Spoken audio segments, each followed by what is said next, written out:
Hey guys, I'm making this video as a guide not only to explain how to mid lane Akali, but how to snowball mid lane as Akali and literally destroy the enemy laner. As always, the runes and masteries will be at the end, but the three most important runes and masteries that I highly recommend using are flat armor yellows against AD champions like Yasuo, flat MR blues against AP bullies like LeBlanc, and always using Thunderlords as your keystone mastery. There are a few key things to playing Akali specifically in the mid lane well, as it has a lot of differences than top lane Akali that you need to know in order to adjust your playstyle to them. The first major difference is that the lane itself is shorter than top lane, meaning there's less room for either mid champion to get ganked by the jungler. This also means that there's less room for either mid to freeze the wave next to their tower and deny creeps to the enemy mid. The second reason mid lane is different than top is that the champions that go to mid lane are usually ranged champions that have a quick burst, as opposed to top lane champions like Aurelia that will be hitting you non-stop. This means that you will be punished harder for trying to CS than you would top lane, as the burst is only avoidable by staying out of range or hiding in shroud. Because mid lanes generally have more quick bursts, it's important that you play even a little bit safer than you would top lane against these champions.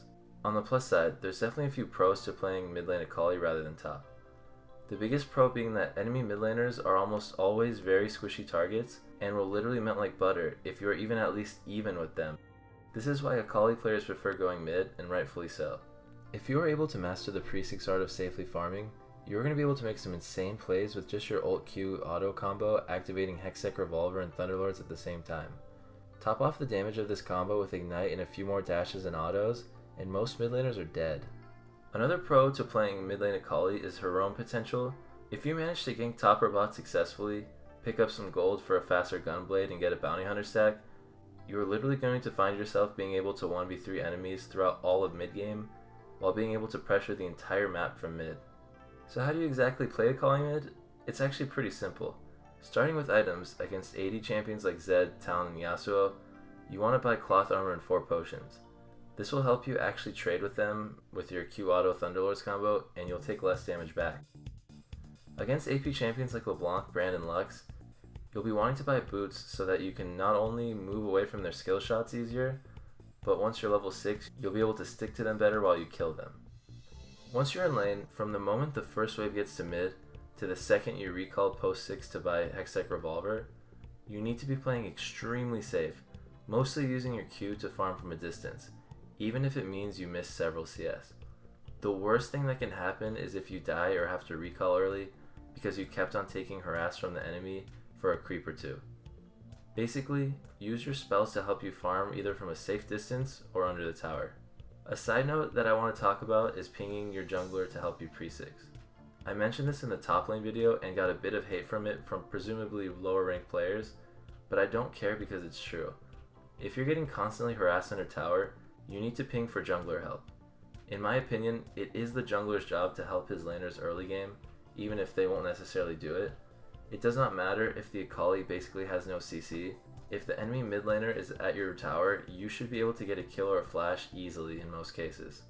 The only way it would ever be a bad idea for your jungler to gank pre-6 is not only if your jungler has a terrible early game like Warwick with no CC and little damage, but the enemy mid laner you're facing has a good escape like a LeBlanc or Fizz. But even then, it's not hard to bait a Fizz or LeBlanc jump out. Now what do you do once you're level 6? First, you want to find a good chance to recall. Obviously you don't want to recall when there's an entire wave about to be at your tower if you're healthy enough to farm it, but you don't want to be around level 8 with no revolver, as you'll do way less damage. Once you recall, go back to mid and try your hardest to freeze the wave near your tower, giving you as much room to kill the enemy as possible. If you are able to get your wave next to your tower and the enemy mid laner tries to farm, you can either immediately ult the enemy and Q auto, proccing Thunderlords and Revolver and then shroud away, or if they're out of range, you can even ult a minion and then ult to the enemy and Q auto combo. Doing this will force them to play extremely safe because of how much health they lose, making them miss most creeps and even experience depending on how the freeze is going.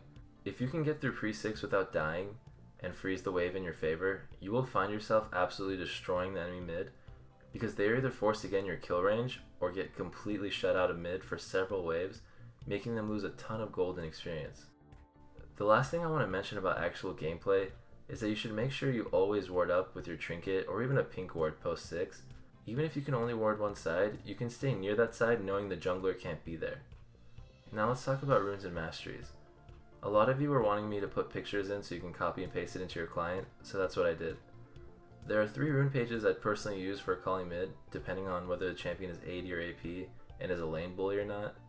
But before I go into specific rune pages, I would just like to mention that I personally use 3 hybrid pen reds and 6 flat AD reds for all my rune pages. This is personal preference because I like to be able to farm under tower easier with the extra AD, but I also want a little bit of help penetrating defenses mid-game when I have my gunblade and I'm actively teamfighting. No rune page is perfect, but as I said in the beginning, there's just a few things I'd always recommend using. The first page is going to be for Akali vs AD mids. I personally use flat AP blues and quints to help me deal extra damage throughout the early game, as the most important part of playing Akali is helping me get that initial kill to help you start snowballing. Another option for blues would be MR per level if they have a team comp like Rumble Top and Elise Jungle, and if you're not confident in your ability to carry hard yet. The second page is going to be for Akali versus relatively passive AP champions. An example of a more passive mid is someone like an Aurelion Sol or TF, champions that won't really give you too much of an issue in lane. I use health per level yellows because you don't need the armor, flat AP blues for the reason I talked about earlier, and also flat AP quints for the same reasons I just talked about. The last rune page is for Akali versus lane bullies like LeBlanc, Victor, Ziggs, etc. Anyone that will inevitably harass you in lane, I'd use this page against, because I don't ever want to have to die or recall before I get level 6 on my Hextech Revolver.